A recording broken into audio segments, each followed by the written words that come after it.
I hope this video isn't going to be too long and hard for you today.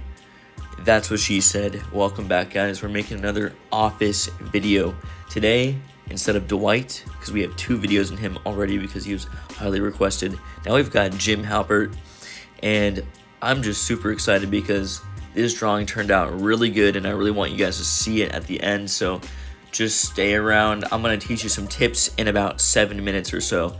So let me just tell you that there's only really 2 things that I do when I'm drawing something. There's 2 phases when I'm drawing something with black and white, just standard charcoal or like a graphite, or a solid color on Procreate. So what it is, the first thing is outlining. Outlining is an important process of not only art but everything in life that is creatively planned. For instance, a building needs an outline before they can start building it, because how are they supposed to know where to start building if they don't have the outline? So building is like building or drawing, it's the same concept, different fields though. But you see this everywhere. You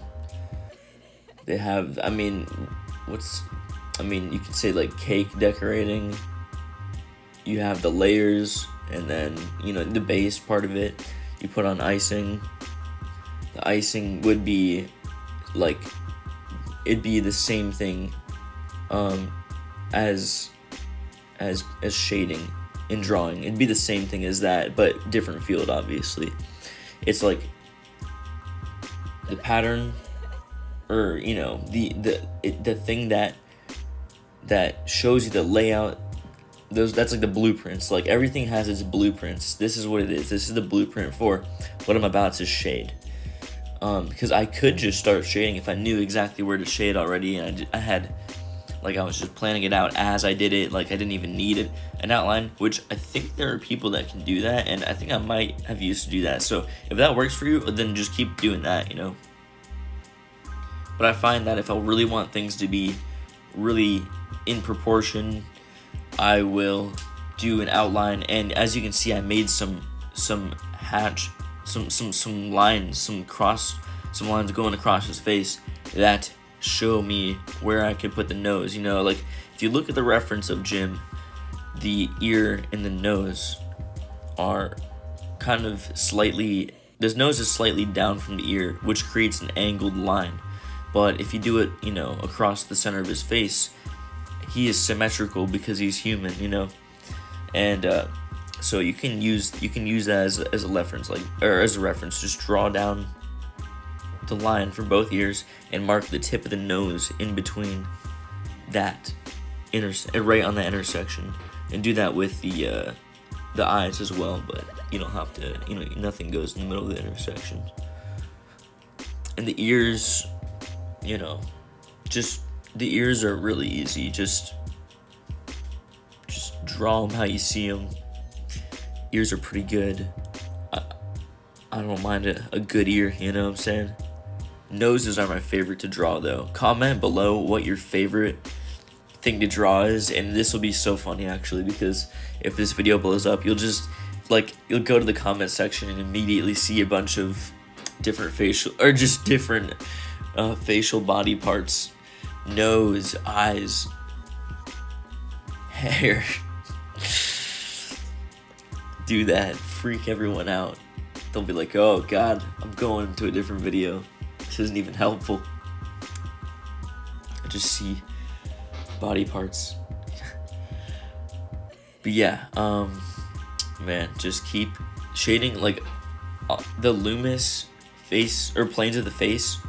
Look that up. Just type in Loomis planes of the face, and you will see, or I'll link something. I'll put something in the description for you guys.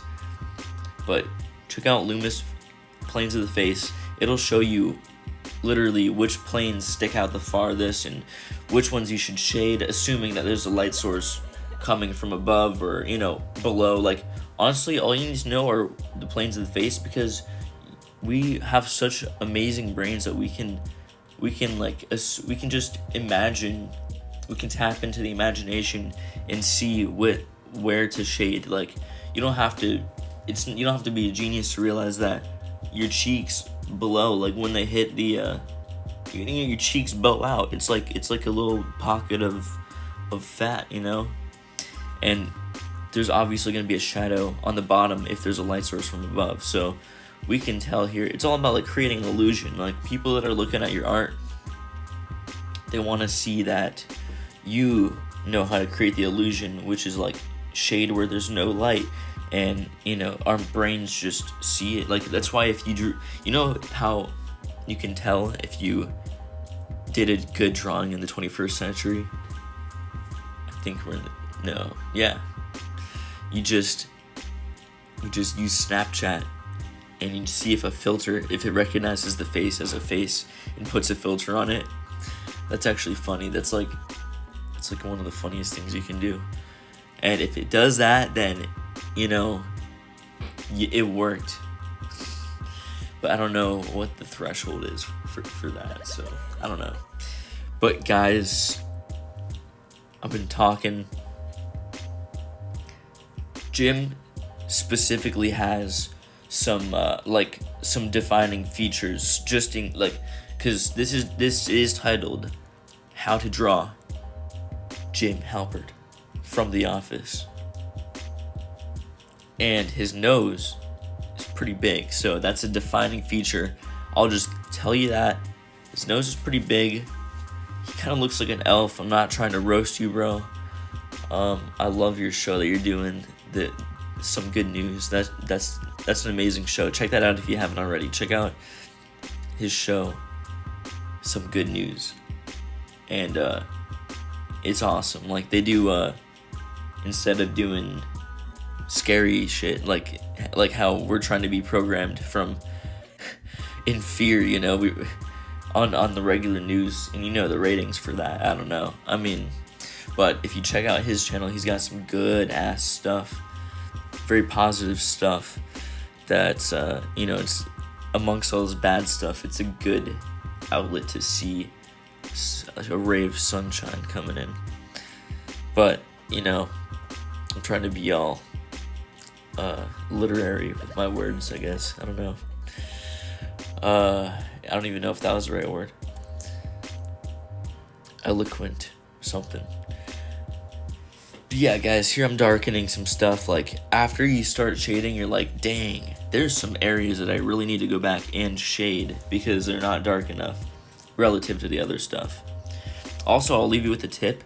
Practice your shading in general. Like, practice just have one page of paper or a couple pages of paper you're willing to just sacrifice, and then just shade nonstop. Like, practice all types, like cross-hatching, you know, just scribble, all types of shading, you know,